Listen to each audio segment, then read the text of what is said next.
मुलांनो, 1947 साली आपल्याला स्वातंत्र्य मिळाले. जेव्हा आपण एकत्र मिळून लढलो तेव्हा आपल्याला स्वातंत्र्य मिळाले. विद्यार्थ्यांनो, उद्या 15 ऑगस्ट आहे. सांगा बरं तुमच्या मते स्वातंत्र्य म्हणजे काय? सर मी सांगते. हा सांग बरं तू. स्वतःचा निर्णय घेण्याचं स्वातंत्र्य. योगेश तू सांग रे. शिक्षण घेण्याचे स्वातंत्र्य. खूप छान, खूप छान. बरं आता सांगा, मोठं होऊन तुम्हाला काय काय बनायचं? सर मला सैनिक व्हायचं. सर मला इंजिनियर व्हायचंय.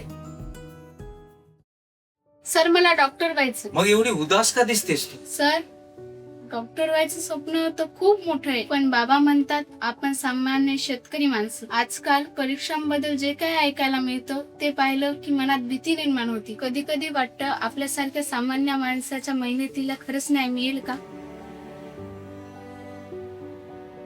बाळा, स्वप्न मोठे असेल तर प्रवासही खूप कठीण असतो.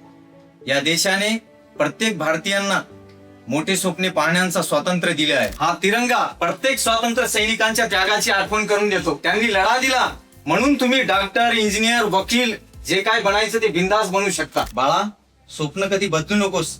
मेहनतीवरचा विश्वास कधी सोडू नकोस. आजचा विद्यार्थी उद्याचा भारत घडवणार आहे. चला असा भारत घडवूया जिथे प्रामाणिक मेहनतीला योग्य न्याय मिळेल, जिथे शिक्षणात पारदर्शकता, विश्वास आणि समान संधी असेल. विद्यार्थ्यांनो, स्वप्न पाहणं थांबवू नका, कारण उद्याचा भारत तुमच्या हातानेच घडणार आहे. सर्व भारतीयांना स्वातंत्र्य दिनाच्या मनपूर्वक शुभेच्छा.